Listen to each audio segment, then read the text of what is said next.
रामानंद स्वामी ने सौभाग्यवती हो, माता जी खाली हो गए, बेटा क्यों रो रहे हैं?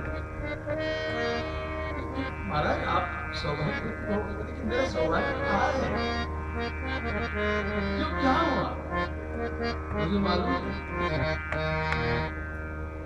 तो उन्होंने पूछा नाम क्या है, कहाँ है, सब कुछ पूछा।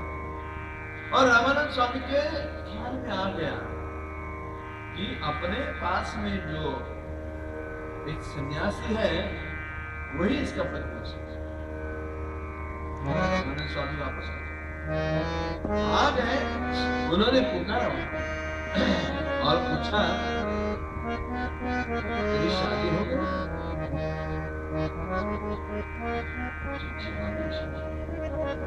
मुझे पता है कि मेरा मन नहीं रमता। अरे मन नहीं रमता ऐसा? जब शादी की है तो उसके, जब उसको पूछने से बाहर आपको उसकी प्रमाणित चाहिए, उसकी अनुमति चाहिए। अगर शादी नहीं हो तो माता की अनुमति चाहिए। ऐसा संन्यास लेने नहीं आता। मैं क्या करूं? नहीं, मेरी आज्ञा है, तू वापस गृहस्थाश्रम। देखो अघटित घटना घट गई, पीछे वापस आना नहीं होता, लेकिन गुरु का आदेश हो गया और गुरु मत से श्रेष्ठ और कोई मत नहीं, कोई मत नहीं श्रेष्ठ। गुरु जी ने कहा कि वापस जाओ, गृहस्थाश्रम स्वीकारो। वापस आ गए, गृहस्थाश्रम स्वीकार दिया। 4 बेटे, एक बेटी हो गई, 3 बेटे। नाम लिखो कैसे? निवृत्ति नाम, बड़े का नाम निवृत्ति, दूसरे का नाम ज्ञानदेव, तीसरे का नाम सोपानदेव और चौथी जो लड़की थी मुक्ताबाई। ये स्टेज में परमात्मा, और ये जैसा नाम है वैसे ही थे। बड़े का नाम निवृत्ति था, वो मुक्ति में आते ही नहीं थे। गहनी नाथ के शिष्य थे वो, नाथ संप्रदाय वो वहां से चला और महाराज में उन्होंने वो निवृत्ति। बात मुझे ऐसी कहनी है कि अब बच्चे हो गए, लेकिन उनका उपनयन संस्कार होना चाहिए। इसलिए पूछे तो पंडितों ने विरोध कर दिया कि भाई संन्यास लेकर फिर वापस गृहस्थाश्रम में आए, हम उपनयन हो नहीं सकता, क्योंकि ये आपने शास्त्र विरुद्ध आचरण किया है। मैं इसलिए बता रहा हूं कि तस्मात् शास्त्रम प्रमाणम, इसलिए शास्त्र के विरुद्ध आचरण दर भटके हो। उन्होंने विनती की, प्रार्थना की, अरे मेरे बच्चे को उपनयन करो,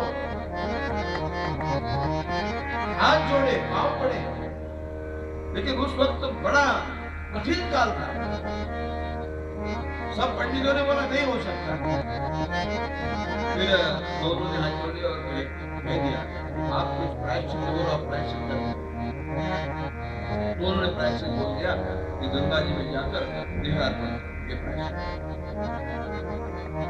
शास्त्र कहता है कि अगर संन्यास लेकर भी फिर वापस गृहस्थाश्रम में अगर आए तो आपको गंगा जी में देह अर्पण करना पड़ेगा। शिक्षाबंध 10 सबसे बड़ा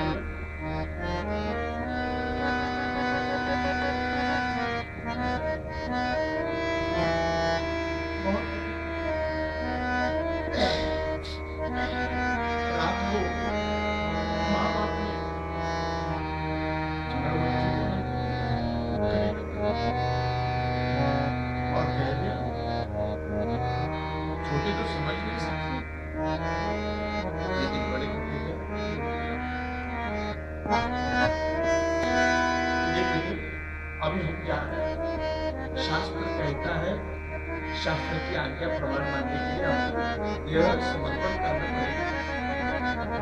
तो ये तीनों को भी सिखाना है। रात गंगार्पण में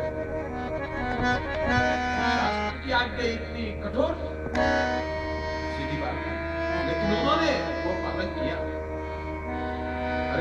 अब आप ऐसे हो कैसे हो? तो जब उनको मालूम हुआ बहुत रोई, लेकिन संत का पीछे शोक निवृत्ति हो गई। उन्होंने भी प्रार्थना की, पैठन निवासी जो पंडित थे उन्होंने उनको प्रार्थना की कि हमारा उपनयन करो। उन्होंने ये निर्णय दिया कि उपनयन हो नहीं सकता, तो फिर हम क्या करें? कोई नहीं, तुम परमार्थ करो, ऐसा तो ज्ञानेश्वर नाम था। उधर से एक वो भैंस का नर होता है ना, रेड़ा बोलते हैं हमारे, वो वहां से जा रहा था। एक पंडित बोले, अरे तेरा नाम क्या है? तो बोले मेरा नाम ज्ञानेश्वर है। क्यों ज्ञानेश्वर? ये रेड़े का नाम भी ज्ञानेश्वर है। सत्य की दुनिया कितनी अवहेलना करती है, ये इसका नाम ज्ञानेश्वर है।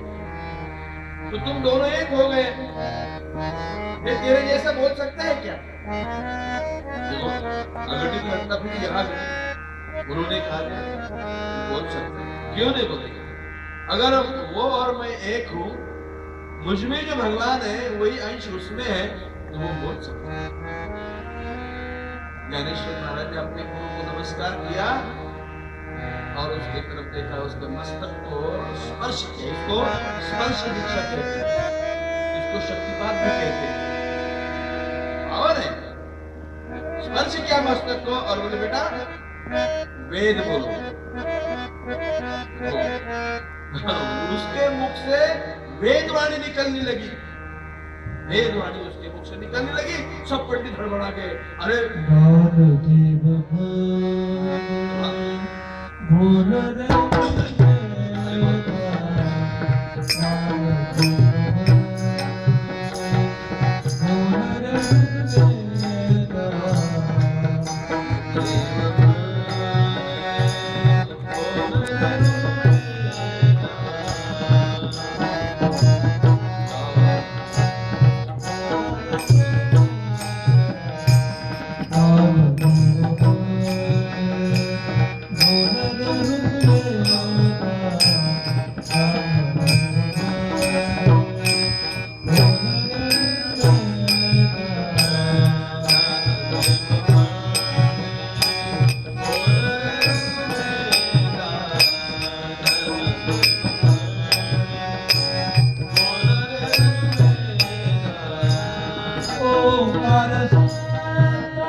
ब्राह्मणासाठी काम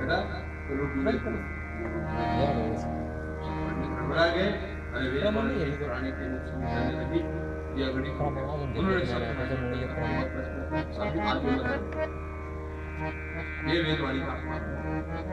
अरे संतों का अपमान करते वो आपकी समझ में नहीं आता। फिर ज्ञानेश्वर महाराज और पंडितों ने सर्च की। ज्ञानेश्वर भगवान विष्णु निवृत्तिर हरः सोपान ब्रह्मा, सोपान ब्रह्मदेव है, निवृत्तिनाथ भगवान शंकर के अवतार है और ज्ञानेश्वर महाराज विष्णु का और आदि शक्ति मुक्त। ऐसा घूमते घूमते घूमते आगे वो रेड़ा भी उनके साथ में चलने लगा। उसने उसका मालिक छोड़ दिया, जो वेद बोलने लगा वो क्यों रहेगा, वो उनके साथ और उनके साथ में आते आते देवा से जो वहां गीता पे ज्ञानेश्वर महाराज ने भाष्य लिखा, उसका नाम है भावार्थ दीपिका या ज्ञानेश्वर। बहुत सुंदर भाष्य, बहुत सुंदर। एक संत के मुख से गीता सुनना बहुत अच्छा, बहुत अच्छा। पूरे महाराष्ट्र में हजारों उसके पारायण चलते हैं। कहने का तात्पर्य है कि शास्त्र प्रमाण वो शास्त्र ने कह दिया कि गंगा जी में देवार्पण कर्म उन्होंने कर दिया, ये कह दिया। तो शास्त्र कृपा बोलते हैं। शास्त्र कहता है देखो इसको संत बोलो, देखो इसको यहाँ आपको जाना है, शास्त्र बताता है। दूसरी कृपा ईश्वर कृपा, पतंजलि योग शास्त्र में ईश्वर परिधान, तो ऐसा ईश्वर को परिहार करना चाहिए, ईश्वर का भजन करना चाहिए, ईश्वर को भजना चाहिए जो आपका इष्ट है। और ईश्वर की कृपा होती है, शास्त्र कृपा होती है, ईश्वर कृपा होती है। अब ईश्वर कृपा होने के बाद गुरु कृपा होती है। ईश्वर क्या करता है, गुरु को मिला दिया बस। आप एकादशी को गए, ईश्वर कृपा हो गई और गुरु जी मिल गए, ऐसे होता ही है बस। लेकिन अपनी निष्ठा होनी चाहिए, ईश्वर कृपा से गुरु कृपा होती है, गुरु दर्शन होता है, और गुरु दर्शन होने के बाद आत्म दर्शन होता है, और आत्म दर्शन के बाद सही मायने में समाधान हो जाता है। अब आगे क्या है, आगे अंतःकरण कृपा है। देखो गुरु ने आपको आत्मदर्शन कराया,